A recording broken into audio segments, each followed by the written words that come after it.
Esse segundo templo foi profanado pelo rei da Síria, Antíoco IV Epifânio. Isso entre ano 175 a.C. até ano 163 a.C. Ele tomou os objetos sagrados do templo como despojos e colocou um altar e uma estátua pagã no lugar santo. Isso tem tudo a ver com o abominável da desolação. Então ele colocou a imagem profanando o templo, e essa estátua, esse ídolo que ele colocou no santo lugar, irmãos, ele colocou em uma estátua do deus Zeus, o principal deus dos gregos, né? Zeus, contaminando a casa do Senhor, tá? E isso, ele colocou essa estátua pagã no lugar santo no dia 15 de dezembro do ano 167 a.C. Mas os macabeus venceram os sírios e purificaram o templo, transformaram o templo numa fortaleza que lhes permitiu resistir mais tarde por 3 meses ao cerco do império do imperador Pompeu no ano 63 a.C. Só que no fim não suportou e o segundo templo também foi destruído. Agora, a terceira construção do templo é o templo feito por Herodes. É esse templo que Jesus visitou, tá? Ele começou a ser construído no ano 19 a.C. Só que a motivação dele construir o templo não é por reverência a Deus. Ele construiu esse templo para agradar os judeus, porque ele era um rei gentil, um rei idumeu. Ele estava governando sobre a Judéia. Ele queria o favor, né? Conquistar o favor do povo judeu, que é um povo difícil de ser conquistado. Então ele fez um templo maravilhoso, fez um templo majestoso, que é o terceiro templo, tá? Esse templo que os discípulos admiravam as construções, tá? E a magnífica estrutura do terceiro templo, irmãos, foi erguida numa área de 144 metros quadrados. Né? Herodes, ele construiu sobre alguns montes. Ele, né, planificou alguns montes, né, e ampliou o terreno com 144 metros quadrados, usando apenas pedras creme e adornadas com ouro.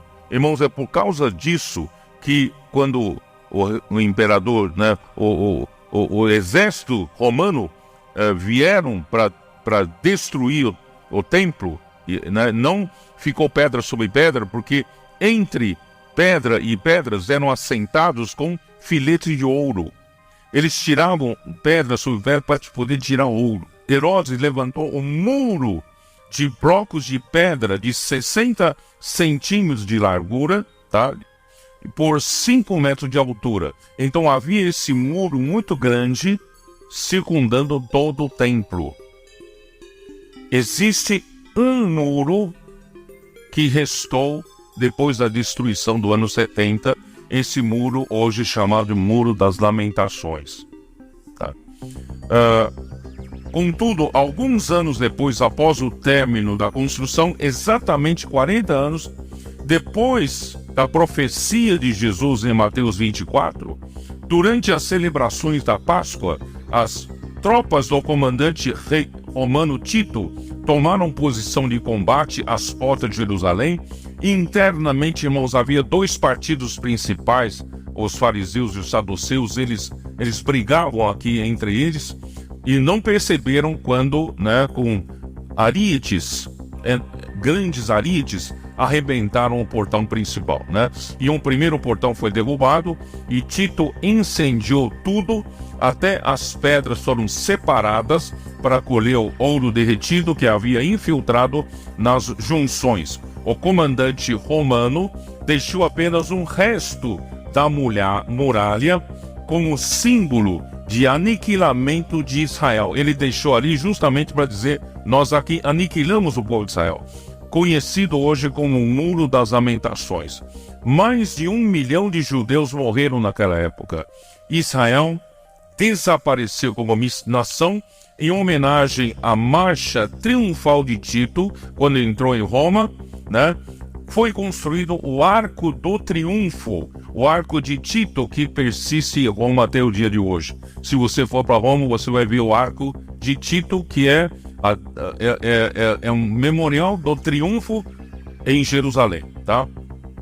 E sobre os escombros foi construída no século VII a mesquita muçulmana, conhecida como Cúpula da Rocha ou Domo da Rocha.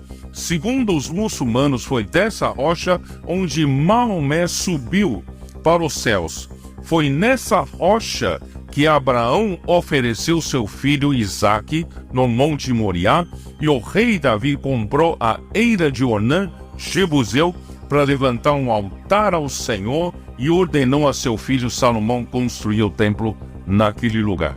Então, vamos mostrar para vocês saberem onde supostamente está a fundação, né, os fundamentos do templo. E provavelmente para o templo que será construído agora, né, porque pelas profecias de Apocalipse, terá de ser construído o templo, porque iniciar-se-á no final dos tempos os sacrifícios diários novamente, tá? Então, para isso, ali está a cúpula dourada. Essa cúpula dourada é chamada também de Domo Dourado, tá? E aquela construção está sobre uma rocha. E supostamente essa rocha é onde estava o fundamento do templo e onde foi que Abraão ofereceu Isaque no Monte Moriá. Então, hoje, o dilema do povo de Israel é isso. Como é que eles vão derrubar essa mesquita para esse domo da rocha para construir o templo? Por isso, irmãos, na nossa maneira de pensar, virá, né, algum homem forte que fará uma aliança, né, com Israel e também com o povo muçulmano, e provavelmente nessa aliança permitirá então o povo judeu reconstruir o templo novamente. E essa reconstrução, essa aliança durará 7 anos, que é a última semana de Daniel 9, é a última semana onde voltará a contar a história de Israel, tá? Nessa última semana, nessa aliança feita, o templo será reconstruído. Só que no meio da aliança, no meio dos 7 anos, essa pessoa que fará a aliança se mostrará como anticristo. Ele então quebrará a aliança aos 3 anos e meio, e a partir daí, irmãos, começará a grande tribulação, grande sofrimento, tá? E ele vai colocar uma imagem também no santo lugar. No Monte das Oliveiras, os discípulos perguntaram: quando sucederão essas coisas e que sinal haverá da tua vinda e da consumação do século?